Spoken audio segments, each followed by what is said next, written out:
Nós estamos, aos domingos de manhã, a gente tratando aqui a respeito sobre perseverança. Hoje é o terceiro culto que falamos sobre isso, a perseverança da fé. E eu acho que é algo que nós precisamos aprender demais, né? Como é que é aprender demais? É estar buscando sempre compreender, porque não é uma ferramenta. Quando falamos de perseverança, não é apenas uma ferramenta para vivermos como crentes, podemos dizer assim, como crentes. Eu estou perseverando como crente. Não, é uma ferramenta para nós incorporarmos a nossa forma de pensar e de agir a respeito de qualquer coisa na vida. De qualquer coisa. Se eu fizesse uma enquete agora com vocês, o pessoal que está aqui e o pessoal que está em casa, e distribuísse aqui algumas cadernetas de anotação, e você tivesse aí alguns minutos para anotar quantas coisas você começou na sua vida, não é? Mesmo vocês que têm pouco tempo de vida, aí, né, são novos, quantas coisas você começou e não terminou, você tivesse esse tempo para pensar, você ia ver que quantas coisas você começou e não terminou na vida. Não é? Porque o que faltou nessa jornada, ou nesse trabalho, nessa coisa que começou bem, que aparentemente começou bem, a Bíblia diz que é melhor o fim das coisas do que o começo. E nós estamos carregados de pessoas que começaram bem várias coisas. Começaram bem na igreja, começaram bem um casamento, começaram bem um namoro, começaram bem um compromisso, seja lá com o que for, começaram bem uma empresa, começaram bem no emprego, começaram bem uma viagem, começaram bem uma reforma, começaram bem um monte de coisas, mas parou no meio, está na metade. Às vezes você vai, a pessoa rebocou a casa até o meio, você vai, a porta está envernizada só um lado, é verdade, a vida das pessoas estão assim. Então, quando nós falamos de perseverança da fé, nós queremos trazer para dentro do campo da fé, ou seja, para dentro desse novo ambiente, da nova vida, que Paulo fala aos romanos, agora nós temos Jesus, nós somos novas criaturas, nós morremos com Ele, nos identificamos na cruz, naquela cruz com Ele, nos identificamos também no batismo, e agora saímos de dentro desse campo, desse período, para vivermos em novidade de vida, essa nova vida, assumindo isso, tomando posse, e agora eu posso identificar as coisas que, cara, primeiro, pensar antes, eu tenho a sabedoria do Espírito. Você pode falar comigo? Eu tenho a sabedoria do Espírito. Isso aí, você tem, você possui. Pastor, eu ainda não tenho. Tiago diz assim, para você que é igreja, se tiver falta de sabedoria, peça a Deus, e Ele te dará liberalmente, e não vai jogar na tua cara. Se você falhar.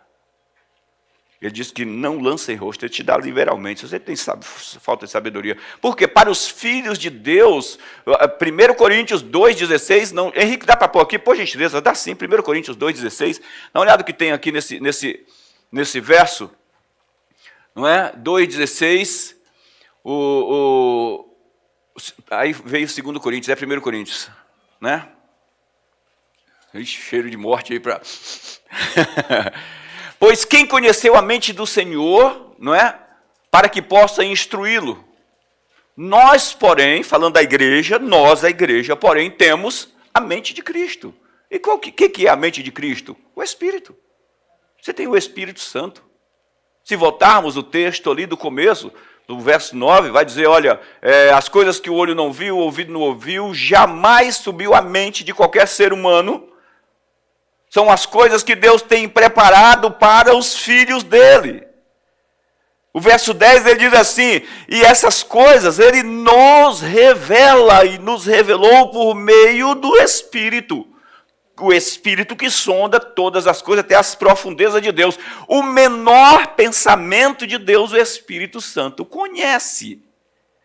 E agora ele transmite esse pensamento, transmitiu e continua transmitindo esse pensamento para nós. Portanto, nós temos a mente de Cristo, você tem o Espírito Santo. Diga amém. Gente, isso era para a gente saltar de alegria. O que é que Deus está pensando a meu respeito agora? Eu posso ter essa informação. Qual é o caminho? Salmo 139, o verso 1 deles, para mim não errar, diz assim, olha, quão maravilhosas são essa ciência da obra que o Senhor fez, porque antes de eu estar sendo formado no ventre da minha mãe, o Senhor montava cada detalhe e no seu livro escrevia os meus dias, quando não havia nenhum deles, e o Senhor não deixou faltar nenhum, completou todos os meus dias antes da minha formação. Quer dizer, toda a minha história do começo, antes de existir, porque eu só existia em Deus, antes de existir biologicamente, até o fim da minha existência nesse século, Deus já tem organizado. Ele só quer agora que num relacionamento você seja alinhado com aquele projeto, aquele sonho dele para a tua vida. Então eu tenho tudo, eu tenho todo o projeto, todo o plano, tudo organizado. É como você planejou, cara, eu vou reformar a minha casa, ou eu vou reformar o meu carro, ou eu vou reformar tudo, e você já enxerga, porque uma pessoa que diz que vai fazer uma reforma, ou vai comprar alguma coisa, ou vai adquirir uma coisa, que ela não tem uma visão, uma pré-visão, uma visão antecipada de como vai ficar, ela pode ter um problema. Ela vai ter um problema no meio do caminho. Porque você imagina que você vai construir uma casa, está olhando o terreno e diz, vou construir minha casa aqui. E aí, como vai ser? Não sei, eu vou começar agora. Mas qual é a ideia que você tem aí para terminar? Como vai ficar quando terminar? Cara, eu não sei, eu vou começando e vamos fazendo. Sabe o que vai acontecer? Primeiro, essa pessoa não quer assumir responsabilidades, porque se ela parar no meio do caminho, ela diz, eu não falei como ia ser, então pode ficar assim. Ou ela não quer assumir responsabilidades, para ir até o fim, ou então ela é maluca. É verdade. Ou ela é maluca. Não é? Eu brinco, mas é uma coisa muito séria quando você vai para a feira, para o mercado, que você vai sem projeto de gasto ou de compra, o que é que acontece? Muitas vezes. É isso aí. E se for para a feira armada na rua, é pior ainda, porque eles colocam as coisas mais atraentes no começo. Pastel, caldo de cana. E aí você entra e o cara naquela gritaria, você acaba voltando. Se vai para o mercado, a mesma coisa. Uma vez a Cláudia falou que queria visitar o Etna, como é que é? Aquela loja de imóveis? Etna, né? Aí eu fiquei sabendo que é um corredor só, para você entrar em uma loja daquele tamanho, é um corredor só. Então você tem que passar, eu disse, vou nada. Não, gente, ver móveis pela internet, vou não. Porque é uma coisa organizada para ir travando você pelo caminho. Se você não tem projeto, se você não tem uma previsão, se você não enxerga o que você quer, onde você quer chegar, portanto, a perseverança. Quando eu falei aqui de perseverança, abri o primeiro culto há 2 domingos atrás, eu iniciei falando disso, que sem projeto, sem visão antecipada, sem uma organização de onde eu vou chegar, você está perseverando em que direção? Então, eu peguei ali o desenho que é o que veio no meu coração, ou seja, a maquete da mensagem do tempo que a gente falar aqui, vai ter essa maquete aí, não é? Que é um alvo, precisamos ter um alvo, quer seja perseverar para construir alguma coisa, para edificar alguma coisa, para construir um casamento. Imagine o cara, pastor, eu quero casar, mas qual é a ideia de esposa que você tem? Qualquer uma fêmea, um homem, né, falando. O que é que vai arrumar, gente? Aí, pastor, eu quero casar, qual é a ideia de marido que você tem? Qualquer um, pastor, que seja homem, tem que ser homem. Vai arrumar um problema, cara. Então, o que eu quero trazer para a gente é que nós desenvolvamos isso com crença. Por quê? A perseverança da fé. Porque a palavra fé, lá em Hebreus, põe aqui, Henrique, por gentileza, de novo, Hebreus 11:1, para a gente só ter uma definição. Eu quero caminhar, gente, mas eu preciso abrir isso para vocês. Eu fico de madrugada sozinho lá e ninguém fala comigo, então eu guardo tudo para falar aqui. Guardo tudo para falar aqui. Dá uma olhada. Fé é a certeza. Olha só, ora, essa é o único verso que vai definir de uma certa forma a fé para a gente, assim, dizendo o que é fé. Tem muita coisa de como se mover por fé, mas Hebreus 11:1 fala o que é fé. A fé é a certeza de coisas que se esperam e a convicção de fatos que não se veem. O que é essa palavra certeza, que é hupostasis? Aleluia. Certeza é hupostasis. O que é hupostasis? Hupostasis é aquele baldrame, sabe? Aquela, como é que chama na construção, na engenharia? A sapata. Hupostasis, a palavra fé, essa palavra certeza fé é a sapata, que é colocada embaixo da terra, onde ninguém vê. Se constrói essa sapata, às vezes para um prédio, a sapata tem lá 3, 4 metros de diâmetro e 20, 30 de profundidade. Fé é a sapata das coisas que eu espero, ou seja, é a certeza, é o firme fundamento, é a plataforma sobre a qual eu apoio aquilo que eu afirmo. Aí, quando você entende que a fé, agora, entendendo isso, nós percebemos que a fé não é uma atitude ignorante, burra, louca. Não, a fé não é um traço de emoção. Eu me emociono e estou crendo. Não, porque se eu não tiver o fundamento sobre o que eu estou crendo, se eu não tiver aquilo que fundamenta a minha crença, então eu não posso atuar em fé. Essa é uma fé que não vai funcionar. Essa é uma fé que não vai produzir nada em mim, que não vai me transformar em nada. Eu vou continuar o mesmo, e nós encontramos hoje, infelizmente, a nossa caminhada como cristãos, nós encontramos pessoas que estão dentro da igreja há 50 anos. Gente, não é 50 dias, eu estava ontem conversando com o pessoal, e me lembrei de uma família que veio aqui, uma senhora com 70 anos, 69, 72 anos, perdão, 72 anos, 53 de casada, estava sentada no gabinete, dizendo, estou indo embora.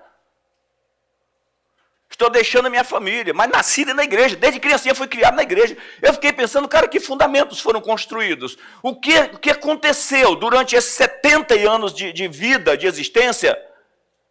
Sentar no banco de uma igreja. Essa fé não produziu nada, nenhuma iluminação, nenhuma revelação no coração, nenhuma transformação para se entender, até para entender pessoas, para a gente saber que pessoas podem falhar, que pessoas falham e que elas podem avançar. Por isso que se a fé ela não tiver esse rupostase, esse fundamento, essa plataforma, se não estiver firmada em algo que é real, e quando nós falamos de Jesus, do que ele fez, nós falamos de algo real.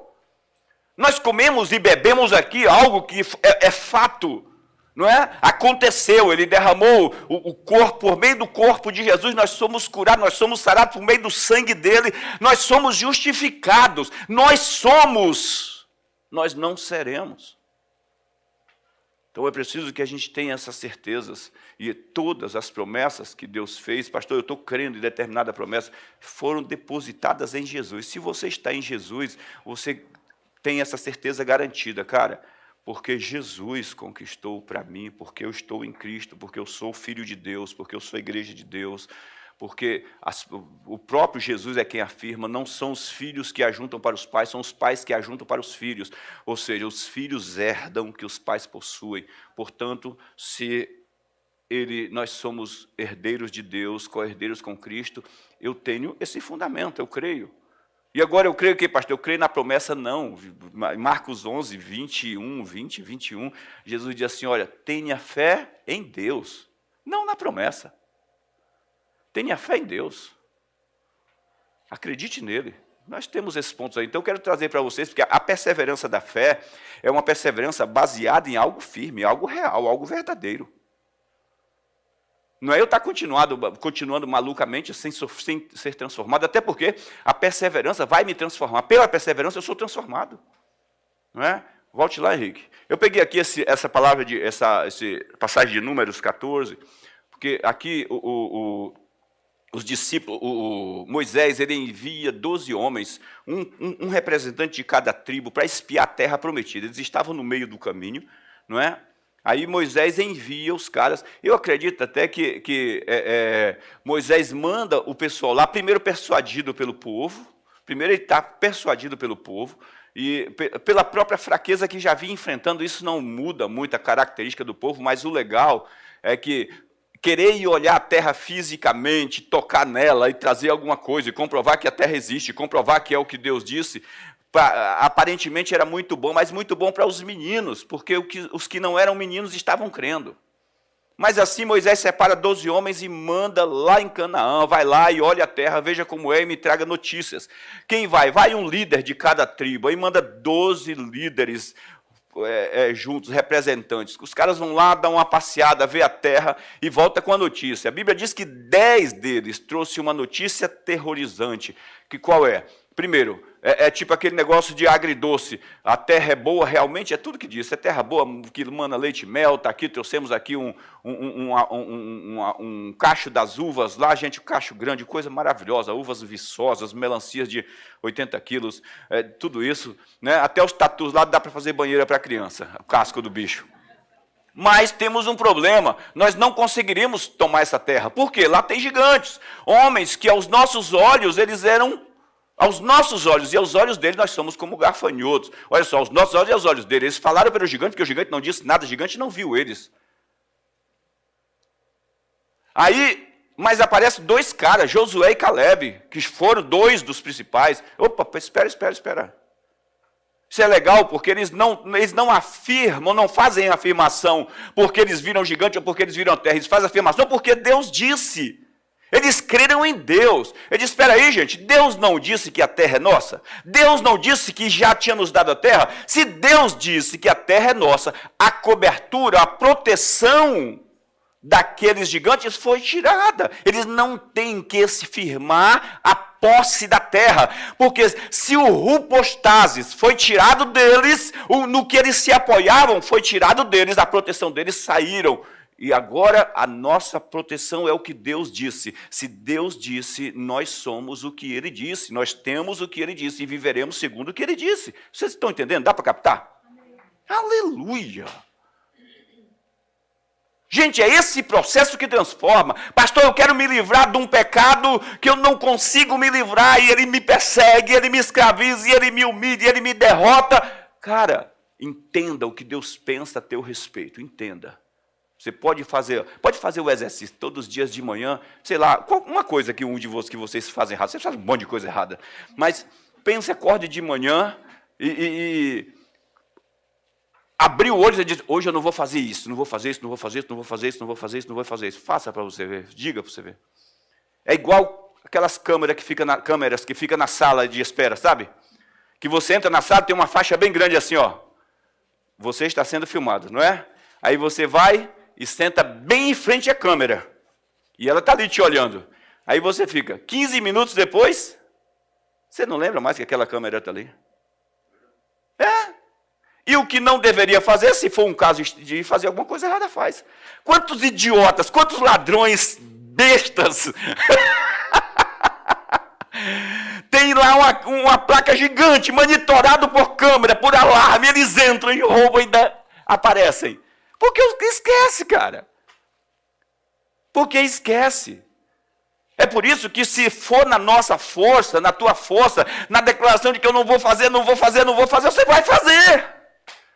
É por uma operação de transformação por meio da ação do Espírito dentro de você.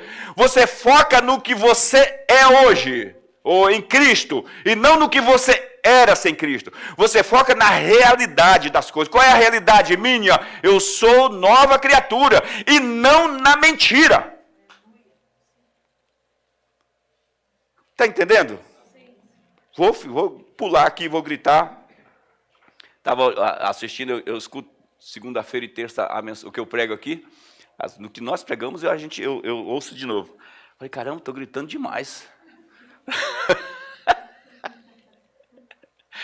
Não é? Mas tem dia que eu estou animado pra caramba. E quando a gente foca na mentira, gente, presta atenção. Uma mentira, para ganhar força, para permanecer, ela precisa de outra mentira. Ela precisa de outra mentira.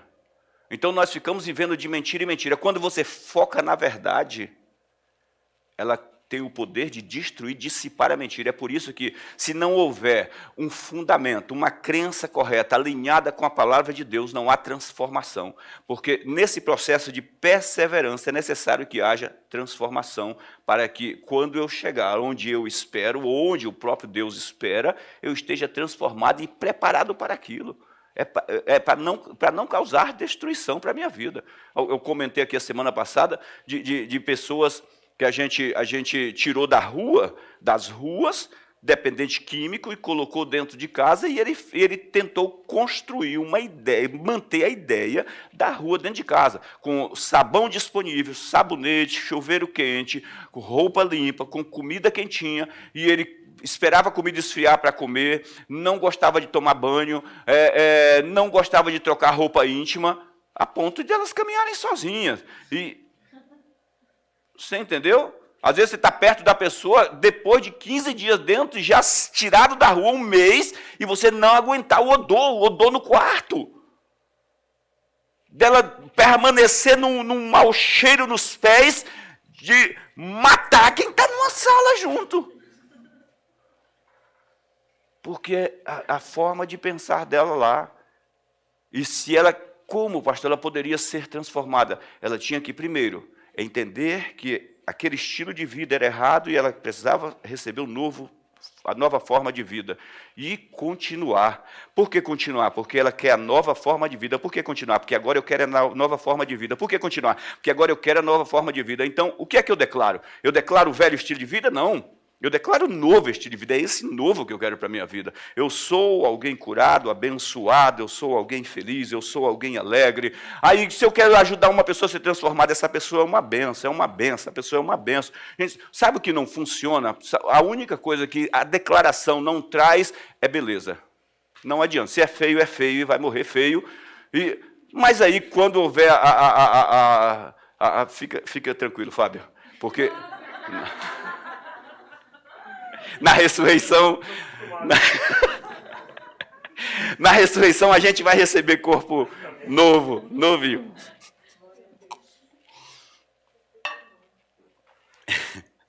Então é uma conformação, é uma perseverança baseada em algo que é certo, que é real, que é verdadeiro. Então quando nós olhamos aqui para o livro de Números, a Bíblia diz assim que Deus disse para o povo, olha, depois que eles voltaram, que fizeram todo aquele escândalo, alguns fizeram escândalo, mas 2 homens perseveraram, Deus diz assim, nenhum dos homens que tendo visto minha glória, e os prodígios que fiz no Egito e no deserto, todavia me puseram à prova já 10 vezes e não obedeceram a minha voz. Cara, eles viram tudo que eu fiz, eles me puseram à prova e comprovaram que eu sou bom. É isso aí. Deus disse, esses caras me puseram à prova e eu não tive problema em mostrar para eles quem sou eu. No entanto, nenhum deles creram em mim. Não é? Nenhum deles verá a terra que com juramento prometi a seus pais. Sim, nenhum daqueles que me desprezaram haverá. Porém, o meu servo Caleb, porque nesse caso aqui Josué vai entrar no comando depois, mas versos antes ele fala de Josué e Caleb, né, que foram os 2. O meu servo Caleb, visto que nele houve, presta atenção, gente, outro espírito. Sabe o que é legal? Essa palavra aí, outro espírito, é de fato, não é um espírito humano consciente. Quando você vai ver a palavra outro espírito, essa palavra outro na Bíblia, você vai ver, por exemplo, Joana se separou e casou com outro marido. Pedro saiu, vendeu a casa que tinha e comprou outra casa. Fulano vendeu o carro e comprou outro carro. Então está falando de fato de algo diferente daquele espírito. Não está falando de uma recalchutagem, de uma retífica, não está falando de um banho no velho para ele parecer novo, não está falando de deixar a crina da mula crescer para ela parecer um cavalo, uma égua. Não está falando disso, está falando de outro. Que tipo de espírito ele recebeu? Eles tiveram um espírito de fé. Por quê? Não é um espírito natural, que atua por meio da parte da lógica, do visível. Porque como a notícia que eles trouxeram não é o que nós vimos lá, é quem disse, é um espírito de fé.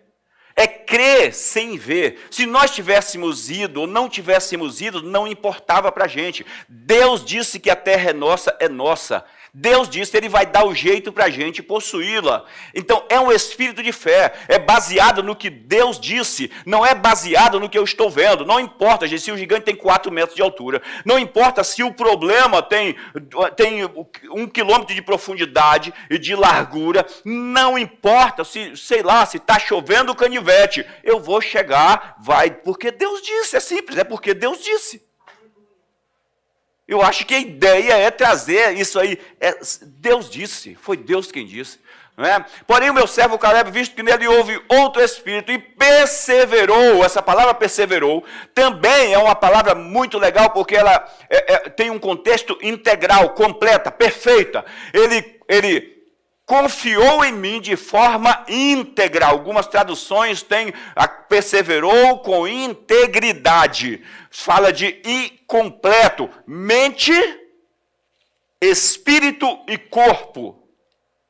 Completo, cheio, sem espaço. Eu coloquei ali sem plano B.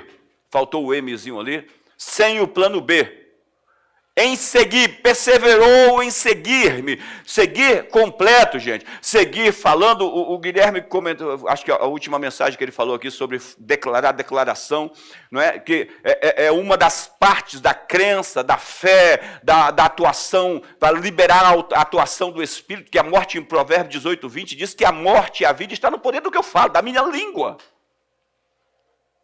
E a gente tem dificuldade de crer nisso e de declarar, nós temos vergonha, às vezes tem vergonha de cantar na igreja, às vezes a gente tem vergonha de dizer Deus é bom, às vezes a gente tem vergonha de dizer, sei lá, eu sou abençoado, eu sou próspero, eu sou filho de Deus, eu sou santo. Nós temos dificuldade, as pessoas, nós não, eu não vou me tirar dessa.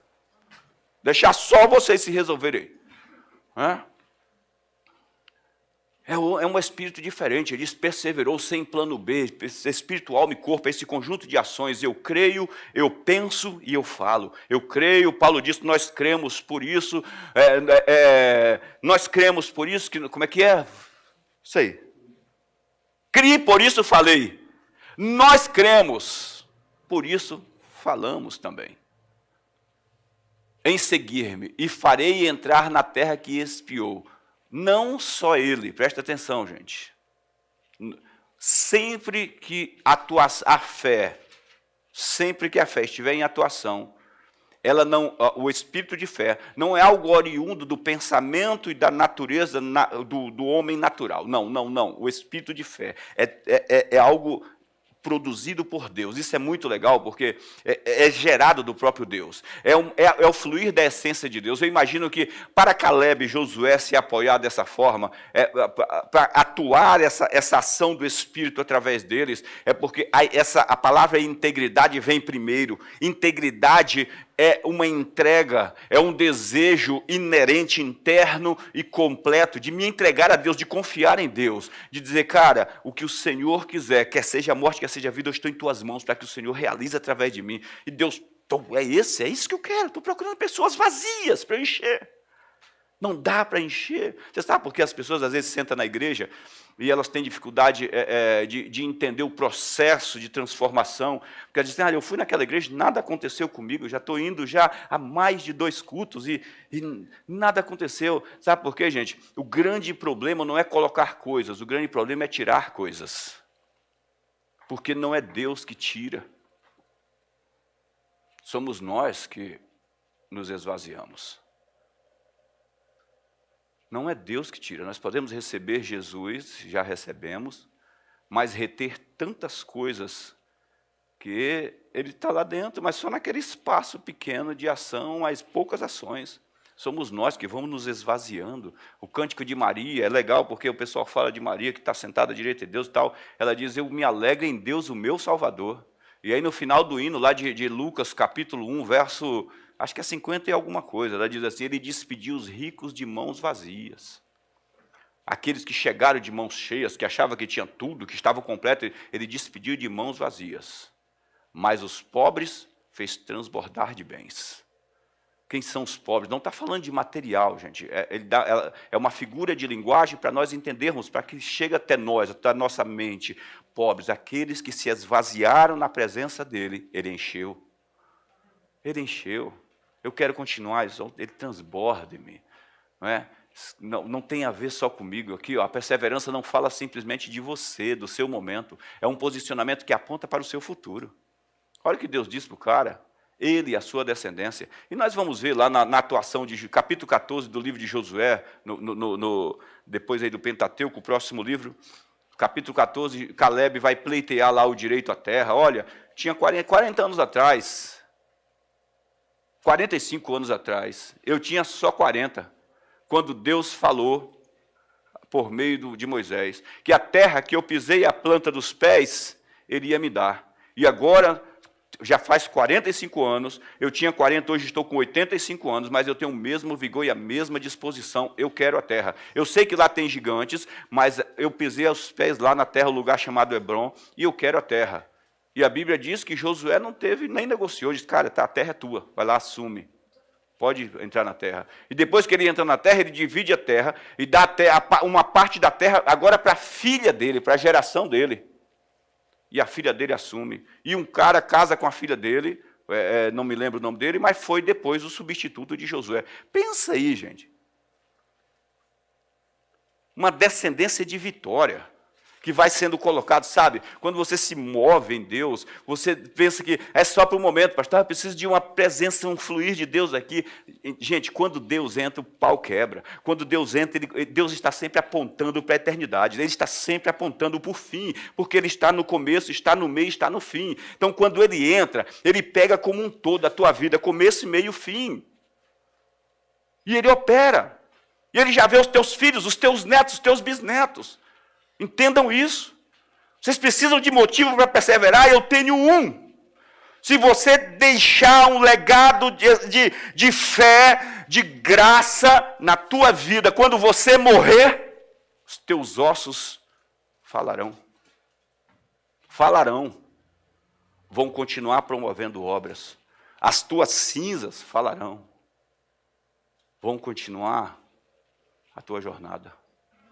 Não tem a ver com o seu momento, tem a ver com o seu futuro. A palavra perseverança na Bíblia, que é rupomônia, a palavra grega, fala de firmeza inabalável, propósito firme debaixo da vontade de Deus. Fala permanecer firme, não se abalar. Perseverança é você ter certeza, por isso que é preciso que você entenda. Jesus disse, cara, se você vai construir uma torre, ou se você vai para uma guerra, e você descobre que você primeiro, o inteligente, o sábio, faz as contas, se ele vai ter dinheiro para começar e terminar antes de lançar os fundamentos, para que não aconteça que no meio da construção ele acabe o dinheiro e ele diga, meu Deus, e agora, cara, eu não tenho, e aí Jesus diz assim, senão vão passar e zombar dele, e dizer, que bobo, não pensou, cara, o cara começou a obra aí, agora ficou na rua, derrubou a casinha, ficou na rua pagando aluguel, ou está na casa da sogra, cara, e aí? Ele diz, qual é o rei que indo para a guerra não faz as contas para ver se a corporação, os soldados que ele tem são suficientes para vencer a batalha. Do contrário, ele manda embaixadores para negociar a paz. É isso aí, gente, é propósito firme. Perseverança está debaixo dessa vontade de Deus, compreender ela. Cara, eu entendo a vontade de Deus para a minha vida. É isso aqui, é isso que eu quero. Eu quero crescer. Não quero viver de colar-colou, não quero viver de emotividade, de emoção, quero viver de verdade, andar sob direção. Diga graças a Deus.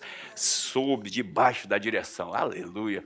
Portanto, a perseverança jamais poderá proceder do homem natural, porque parte de um posicionamento alegre, carregado de convicção, de fé, certeza absoluta de bons resultados. Paulo diz para Timóteo, combate comigo o bom combate da fé. Não é o mal. É o bom combate, porque ele disse, o combate que você está combatendo não é para te destruir, não é você tentando construir uma vida espiritual onde você vai para o céu, não. É um combate onde você tem a ajuda de Deus e algo está acontecendo dentro de você, positivo, enquanto você caminha. Positivo. Tiago 1, 2, 3 e 4, aí nós entendemos o que Tiago diz, né? Meus irmãos, considerem motivo de grande alegria, essa palavra alegria que procede da palavra chara, graça. Motivo de grande alegria, de grande graça, de uma fonte de alegria. É o fato de passarem por diversas provações, sabendo, outra palavra legal, sabendo que a prova da sua fé produz perseverança. Essa palavra sabendo, compreendendo que enquanto eu persevero, alguma coisa está acontecendo dentro de mim. É conhecimento por meio de ações, de relacionamentos. Sabendo, porque a Karina negócio de academia lá, né? E quando ela monta lá o quadro dela de alunos, e a pessoa vai, já sabe o que a Karina faz, então a pessoa vai lá fazer as danças, os exercícios e tal, a pessoa tem que estar sabendo o que vai acontecer com o organismo dela, com o corpo dela. Pense em uma pessoa que não passou no médico, tem problema de coração, tem problema de coisa, não sabe, e aí vai pegar aquele ritmo que nós fizemos o encontro da família, foi um ritmo maluco. Até eu tentei lá, e meio do caminho, a Karina tinha 40 minutos pela frente, e eu já estava com 15, morrendo. E olha que sou da Bahia, gente. Oxi! E ela lá... Eu disse, meu Deus! Então, é preciso, ele diz assim, olha, considere por motivo de grande alegria o fato de passarem por diversas provações, sabendo que a prova da vossa fé produz perseverança, sabendo que algo está acontecendo em você, você está sendo transformado, você está sendo fortalecido. Eu pensei numa imagem, mas não coloquei uma imagem porque eu precisava de várias coisinhas para colocar, mas é tipo assim, alguém indo para a academia, bem magrinho, sabe, uma pessoa, sabe aquela pessoa barriguda dos braços bem fininho, do peito para dentro, é feio, né? Barriguda, peito para dentro, os braços fininhos, imagine essa pessoa. E que gosta de usar aquelas bermudas bem folgadas, e a perna é fininha, e aí agora ele tem academia, assim, e do outro lado ele sai todo, peitinho robusto, todo barriguinha para dentro. Eu fiquei pensando nessa imagem, eu disse, não, mas aí vai dar uma bagunça, eu vou usar só a imaginação do pessoal para pensar nisso. Que o cara foi para a academia sabendo que ele seria transformado e sai do outro lado transformado. É isso, você entender que cada provação, Paulo diz em Romanos 8, 26, sabemos que, 28, sabemos que todas as coisas contribuem para o bem daqueles que amam a Deus, daqueles que foram chamados pelo seu propósito. Não é? Então, quando você caminha, vem a luta, vem o combate, você está sabendo que isso não vai te destruir, isso vai produzir mais força em você, vai te deixar mais forte, vai te deixar mais capacitado. Dá uma olhada, considere o motivo de passar por várias provações, sabendo que a prova da sua fé é a sua fé que está sendo experimentada, sua fé está sendo provada, experimentada. Não pode ser, não é para ser destruída, é para crescer, para ganhar força, para ganhar músculo, para ganhar, sabe, gente? Ele sabendo disso, ele disse, e a perseverança deve ter ação completa, a fim de que vocês sejam maduros e íntegros, sem lhes faltar coisa alguma. Ou seja, quando eu persevero, a minha perseverança, quem mais persevera, pastor? É claro, quem está disposto à mudança, quem quer mudar. Eu preciso estar exposto à mudança, porque se eu não mudar, se eu sou o mesmo Adailton de um ano atrás, gente, os desafios de hoje eu não sou capaz de ir até o fim. Eu preciso ter mudado em algumas coisas para que o desafio de hoje, porque é certo que os desafios de hoje são mais ousados do que o de ontem. Porque nós estamos crescendo, o tempo está passando. Não é possível haver constância e crescimento em meio aos grandes desafios. Olha só, entenda as reticências ali para vocês não perderem não perderem a continuidade. Não é possível haver constância e crescimento em meio aos grandes desafios se só conseguimos enxergar o problema e não o que está acontecendo de fato. Sabe, pessoas que só veem o problema. Elas focam aqui, sei lá, tem alguém, vou trazer um exemplo para vocês do nosso dia a dia. Às vezes você está no trânsito e uma pessoa perde a paciência com você ou não dá a vez para você e avança e sai acelerando, e você olha só para o que a pessoa fez e não pensa que por trás daquilo pode ter um filho doente, um desemprego, uma falta de dinheiro, um monte de coisas que pode ter ocasionado. Às vezes você vai no mercado e a pessoa e o caixa te trata mal, ou no banco, ou seja onde for, ou o caixa, ou o cobrador do ônibus, ou seja quem for, o frentista, e você só foca no que ele fez. Ou seja, você, na verdade, você não está focando no que ele fez. Quando usamos a expressão só foca naquele momento, você está focando só em você mesmo. Você não está focando no que está por trás. Você não consegue ter uma visão plena. Que aquela pessoa pode estar enfrentando um grande problema. Então, vou voltar aqui à questão de novo, não é possível haver constância e crescimento em meio aos grandes desafios se só conseguimos enxergar o problema e não o que está acontecendo de fato. Não enxergar os arredores. Não enxergar os arredores. Para os casados, você que está em casa aí, que tem sua esposa, teu marido, e vocês que estão aqui, têm suas esposas, eu não estou justificando moleza da mulher não, né? Da mulher não, mas tem os seus combates. Tem mulheres que sofrem com o período lá das regras, que fica chata, sensível e um monte de coisa. E tem marido que passa a vida inteira nesse tempo sem entender isso, sem compreender isso. Para onde é que esse cara está olhando? Está olhando para a esposa? Não, ele está olhando só para si mesmo. Cara, porque eu já vi o marido falar assim, pastor, pô, eu estava pensando em todo mês dar 10 dias de férias para minha mulher nesse período. Pensa, para se livrar dela. Eu não sei se ele falou brincando, mas falou, gente. Eu vou receber como brincando, né?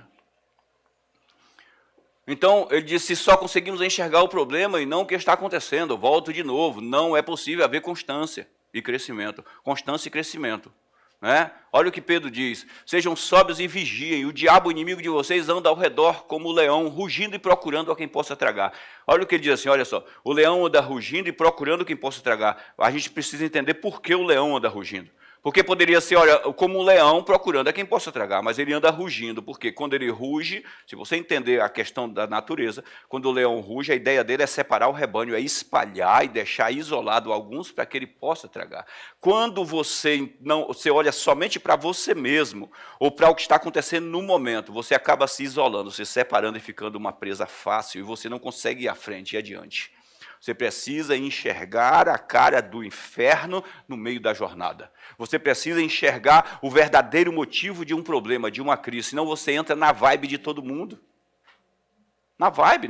Você vê aí no Facebook, na internet, o pessoal pega uma notícia, seja lá de quem foi, é verdade. Esses dias mesmo até eu fiquei bravo aqui com uma notícia, aí cheguei em casa, contei para a Renata, ela foi lá, pesquisou e disse, papai, é fake. Eu disse, filho. É isso aí. Fiquei eu estressado. E o Henrique também. Que foi ele que me... ele falou, ele espalhou para mim, né? Falou para mim, olha, pastor, dá uma olhada nisso aqui. Nossa, eu fiquei bravo, cheguei em casa bravo. Falei, filha, você acredita? Ela falou, papai, o senhor pesquisou? Eu falei, não. Ela falou, peraí um pouquinho. Papai é fake. Eu fiquei descansado, porque era algo muito importante. Mas também falei, Senhor, me perdoe, me ajude a não ser esse cara que faz as coisas sem pensar, né? Ele rugindo, porque se você entender por que o leão ruge, você jamais vai se afastar, jamais vai se separar. Gente, quando você olha só para você mesmo, falando de família, pega um casal, o casal discute, qual é a primeira coisa, uma das primeiras coisas que na verdade é a primeira, é cortar a comunicação, a segunda é cortar o contato físico, e aí cada um fica de um lado, aí vai, às vezes separa de quarto, separa de tudo, é claro, o leão só...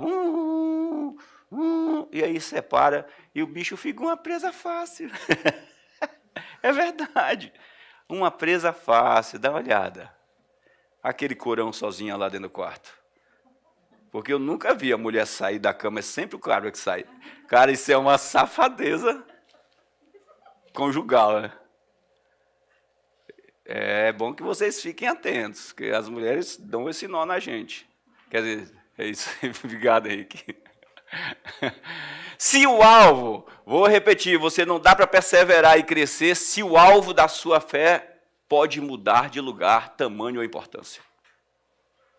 Se você estiver focando em coisas que mudam, se a tua segurança estiver em coisas que são mutáveis, esquece. Não vai funcionar. Não vai funcionar. Como é que eu vou crescer colocando a minha segurança em pessoas? Depositando a segurança e a estrutura da minha vida em pessoas. Depositando a estrutura da minha vida, sei lá, na minha casa, no carro, na fazenda, no dinheiro que tem no banco. 1992 que Collor fez aquele... Foi, Marcos? 1992 que o Collor fez aquele... Estraçalhou. Trancou tudo. A pessoa só tinha direito de tirar lá, sei lá, 50 URVs do banco, né? Pessoal que tinha segurança no dinheiro, na poupança, estou economizando. Por quê? O juro vinha lá em cima, 48%, 50%, né? Até eu estava depositando, mas graças a Deus naquele momento estava sem dinheiro, porque tinha entrado num negócio, montado a oficina, estava sem nenhum recurso no banco, graças a Deus. Eu posso dizer sobre isso. E quem tinha segurança no dinheiro? Então, se o seu alvo não dá para perseverar e mudar e crescer, se o nosso alvo de fé pode mudar de lugar, tamanho ou importância. Porque a Bíblia diz assim, Hebreus 12:2, olhando firmemente para quem? Para Jesus.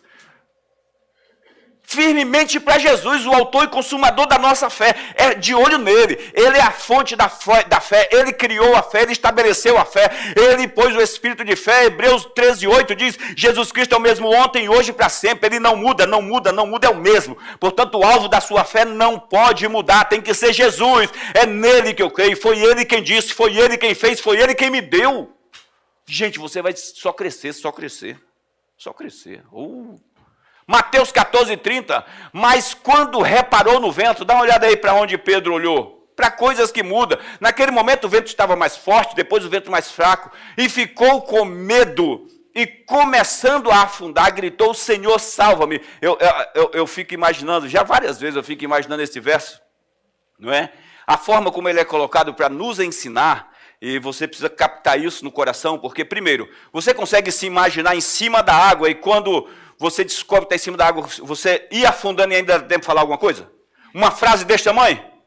Desse tamanho? Senhor, salva-me porque eu estou afundando. Dá para falar isso? Não dá, gente. Não dá.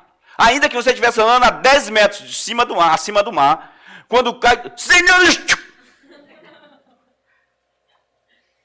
Então, vocês entendem que há um princípio aí para o ensino, que é um processo de degeneração da crença em teu coração, em tua mente, onde as coisas começam a mudar quando você desfoca, quando você tira os seus olhos do alvo. Conforme o alvo vai se movendo, vai acontecendo uma percepção interna, porque essa palavra aqui, reparou, é percebeu, um desenvolvimento da percepção. Ele foi percebendo que estava afundando.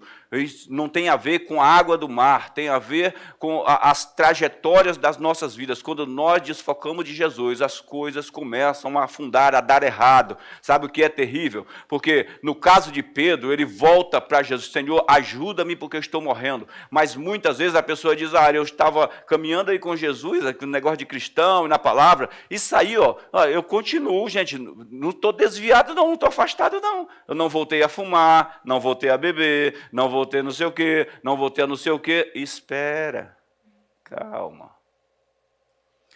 Calma, porque Satanás está só dando uma carninha. Toma uma carninha. Sabe a história de João e Maria? Que a bruxa dava comidinha.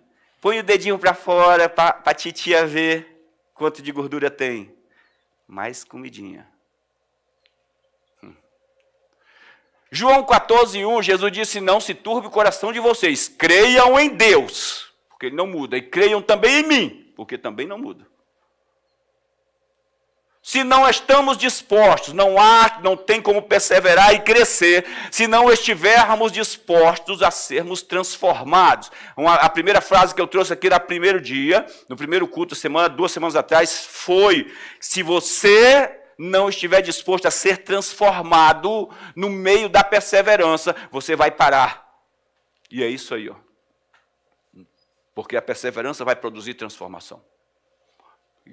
o povo do Egito ficou 40 anos numa viagem que poderia ter feito em 30, vão lá aquela multidão, porque a ideia de Deus era transformá-los para que eles entrassem preparados na terra e pudessem desfrutar. Gente, sem preparação não há desfrutar, não tem como desfrutar sem uma preparação, não tem como desfrutar, de jeito nenhum. Sabe por quê? Vamos lá, a pessoa está acostumada a andar com um carro velho, bem velho, aí ela na cabeça dela, porque às vezes a pessoa diz, pastor, eu tenho um Fusquinha que é econômico nada, gente, é gastão pra caramba. A vistos novos, é gastão. Tem carro novo aí, melhor do que o Fusca, que é econômico 2 vezes. Mas a pessoa está acostumada a andar com um carro bem velho. Não, meu carrinho é econômico, eu não quero pegar um carro novo aí, mas eu não quero. Ele é tão encegueirado com aquele carro que ele e o carro é uma coisa só. Os dois são velhos. E aí ele pega um carro novo, com ar-condicionado, com direção hidráulica, e ele não vai desfrutar. Por quê? Primeiro, quando falar que o ar-condicionado tem que trocar o filtro para ficar um ar puro, ele não vai querer trocar. Então ele vai usar um pouquinho, começou a cheirar, e aí você vai encontrar a pessoa cheirar mal, ele desliga, não liga, ou então não vai querer gastar combustível, e aí você vai ver o cara com um carro com ar-condicionado, um carro com ar-condicionado, o vidro aberto suando, e o ar-condicionado funcionando. Não estou dizendo que de repente o ar-condicionado estiver quebrado. O vidro aberto e ele parado no trânsito, chega, está transbordando aquela torrente de suor, o braço na porta assim, que chega, está descendo aquela correnteza. E ele... Despreparação, gente. Se não houver uma transformação, não vai desfrutar. Não está aí, mas eu também não quero que traga, porque o nosso tempo já está no final. Mas lá em Eclesiastes, capítulo 5, verso de número 19, eu acho que é 19, ou 6:2. Depois vocês dão uma olhadinha lá, diz assim, quanto ao homem que Deus conferiu bens e riquezas, para ele e deu poder para ele desfrutar. Ele disse, isso é um dom de Deus. Deus conferiu tudo e deu poder para ele desfrutar. Isso é um dom de Deus. Como é que Deus deu poder? Porque o poder de Deus o capacitou, transformou ele para que ele estivesse à altura do acontecimento do que ele recebeu. Aí diz, agora quanto ao homem, que Deus conferiu as mesmas coisas, mas não deu poder para ele desfrutar, isso é vaidade. Ou seja, isso é humano, passageiro, não vai trazer nada para ele. Não é? Se nós estivermos dispostos a sermos transformados, olha o que Tiago diz no verso que nós lemos lá em cima, sabendo que a prova da sua fé produz perseverança, e a perseverança deve ter ação completa, a fim de que vocês sejam maduros e íntegros em tudo, sem faltar nada.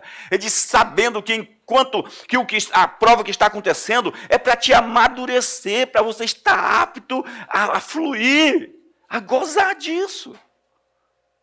Cara, o empresário, você tem empresário aí que tem 500 funcionários, 1.000 funcionários, 2.000 funcionários, e o cara descansa, tira férias, 30 dias de férias, passeia, conhece o mundo inteiro. Tem empresário que tem 4 funcionários, ele não consegue descansar, cara. Não consegue. Ele está sempre... Tem que fazer, corre para lá e para cá. Não é porque ele tem pouco funcionário e tem muito trabalho, não. É porque ele não estava preparado. Ele está levando todo mundo na força, no braço. Não foi treinado, preparado. Não foi desenvolvido para isso. A palavra produz ali, eu peguei para vocês, só para vocês, sabendo que a prova da sua fé produz. A palavra grega para produz é efetua um trabalho, realizo, malho. Eu gostei da palavra malho. Transformo você para que você veja e viva aquilo que Deus espera e que você, no geral, também espera. Se eu não reconhecer os meus limites de tempo na minha mente, vou ficar aí, vou parar aí porque acabou o meu tempo. Tem bastante coisa pela frente, mas a semana que vem a gente continua falando, porque senão eu vou arrebentar vocês. Não é?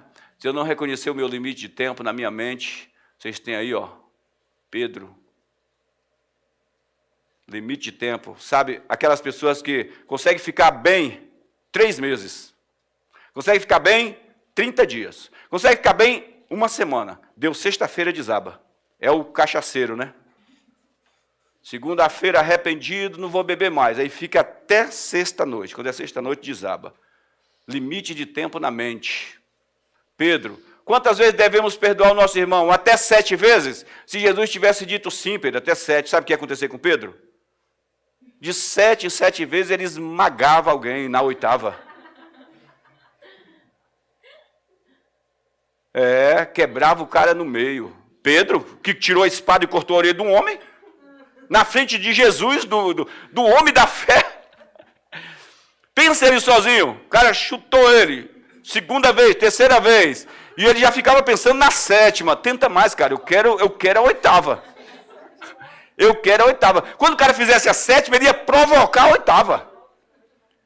Para quebrar mesmo. Aí alguém vinha e disse, opa, eu perdoei esse cara 7 vezes. Aguentei ele 7 vezes, limites de mente. Jesus diz, para, até 70 vezes 7 por dia. Um número infinito, indefinido. É a grandeza, a glória do poder de Deus sobre a tua vida. Deus quer transbordar. Veja essa frase aí, olha. Se não liberarmos nossos corações para feitos ilimitados de Deus, se não permitirmos que as nossas mentes se expandam por meio da renovação para os planos do Espírito, continuaremos vivendo do transbordante e não do transbordante. Transbordar é chegar até a boca, transbordar é derramar. A palavra em Salmo 23, e o meu cálice transborda. Algumas traduções colocou transborda, mas a palavra lá no hebraico, no original, é transborda, derrama para fora. Fala de uma correnteza, fala de algo que encha mais, fala de coisas que sobram. Amém, gente? Sejam abençoados, dá uma salva de palmas para Jesus.